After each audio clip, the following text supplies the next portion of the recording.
এত একটা ব্যস্ততার মধ্যেও এরকম একটা এই পৃথিবীকে নামজাদা না হয়েও একটা ছোটখাটো একটা প্রতিষ্ঠানের সাথে আপনারা যুক্ত হয়েছেন এবং আপনাদের উৎসাহে আমরা উৎসাহিত হয়েছি। সে আপনাদের বড় অর্থাৎ আপনাদের যে এই উৎসাহ আমাদেরকে উদ্বুদ্ধ করছে কাজ করার, তার জন্য আমরা আবার আপনাদেরকে আমাদের মাহালে আদিবাসী ওয়েলফেয়ার সোসাইটির পক্ষ থেকে নমস্কার জানাই। আজ 19শে জানুয়ারি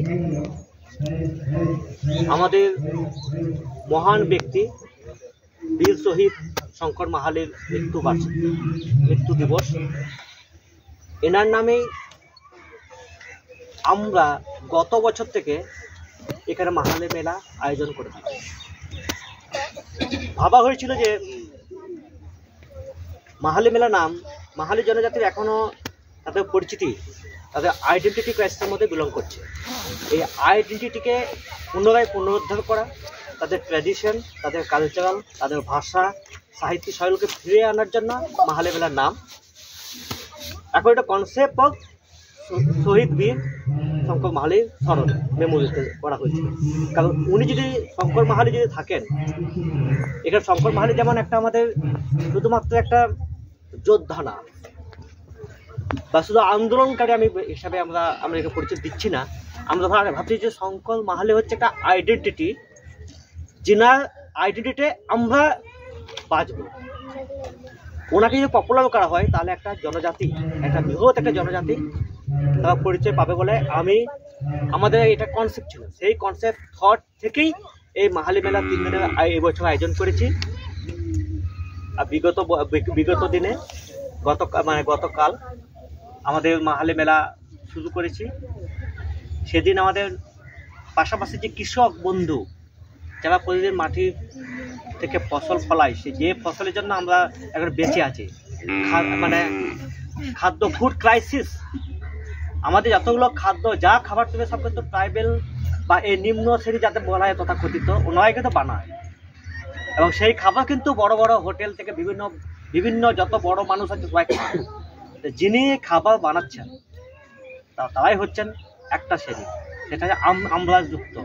যে ওনাদের কথা শুনবো এবং ওনাদেরকে কীভাবে আরও মোটিভেট করা যায় সেই ভেবে গতকাল আমরা আদিবাসী কৃষি মেলা করা হয়েছিল। সেখানে 4-5 জন ইনভাইটেড স্পিকার ছিলেন। ওনারা চাষিদের সঙ্গে ইন্টারাক্ট করেছেন এবং বিভিন্নভাবে কীভাবে তাদের ডেভেলপমেন্ট করা যায়, কীভাবে মার্কেটিং করা হয় সেগুলো তুলে ধরা হয়েছিল। আজকে আমরা এরকম আমাদের ভারতবর্ষে বীর মহান আদিবাসী আনসাং হিরো আছে যাদের এখন নামকরণ করা হয়নি, ওদের চিহ্নিত নেই, শুধুমাত্র নাম মাত্রায় তাদের জায়গা পেয়েছে, কিন্তু সেই অর্থে সেই মহানত্বে কোনো জায়গা পায়নি। সেই মহানত্ব কীভাবে জায়গা পায় সে নিয়ে আলোচনা করব আমাদের ইন্টারন্যাশনাল সেমিনার থেকে। আগামীকাল আমরা রেখেছি আদিবাসী এবং পাশাপাশি যে সমস্ত ভাষা আছে, শুধুমাত্র আদিবাসী নয়, বাংলা, হিন্দি, যে কোনো সাহিত্য নিয়ে আমরা আলোচনা করবো। সেটা ছোট গল্প হোক, কবিতা হোক, ছোট গল্প কবিতার মাধ্যমে আগামী দিনটাকে আমরা পালন করবো বলে ঠিক করেছি। তো আমি আমাদের মাহালে আদিবাসী ওয়েলফেয়ার সোসাইটির পক্ষ থেকে আপনাদেরকে স্বাগত। আপনারা আছেন মনে হচ্ছেন, কালকেও আসুন, আপনারা থাকুন। সাথে আমরা বিভিন্ন রকম কালচারাল প্রোগ্রাম রাখা হয়েছে, মোটামুটি 8টার মধ্যে শেষ করে দিচ্ছি প্রোগ্রাম। যদি পাশাপাশি কেউ থাকেন আসবেন। আমাদের অনেক ইচ্ছা ছিল, কিন্তু গতকাল যে বৃষ্টির জন্য আমরা অনেক কাজই করতে পারিনি, শুধুমাত্র কালকে স্টার্টই করতে পেরেছি এবং বেশ কিছু ইনভাইটেড মানুষজনও আসেননি, বিভিন্ন জায়গা থেকে আসা করতে ছিল, যেমন উড়িষ্যা, ঝাড়খণ্ড থেকে আসা করে আসতে পারেন কারণ ওয়েদারের জন্য। তো আপনারা এসছেন, আরও আপনারা উজ্জ্বল নক্ষত্র আমাদের কাছে, এবং আপনারা আমাদের কাছে মূল্যবান সম্পদ বলে মনে করছি। তো এই শহীদ দিবসে শহীদকে সাক্ষী রেখে আমরা সবাই অঙ্গীবদ্ধ হব যে নেক্সট ফিউচার ডেতে আমরা যাতে একটু মোটিভেট হয়, আদিবাসীদের পাশে থাকি এবং এরকম আনসাং হিরোদেরকে যেন আমরা সম্মান করি, তাদের একটা আমাদের জন্য উজ্জ্বল নক্ষত্র যেন কালো মেঘে ঢাকা না পড়ে, সেভাবে আমরা এগিয়ে যাবো বলে মনে করছি। এবং আপনারা সেই দিকটা যদি রিসার্চ পার্টটা যদি এগিয়ে নিয়ে যেতে পারে তাহলে হয়তো আমাদের মঙ্গল বলে মনে করি। এই দুটো কথা বলে আমি আমার মূল্যবান শেষ করলাম। করব।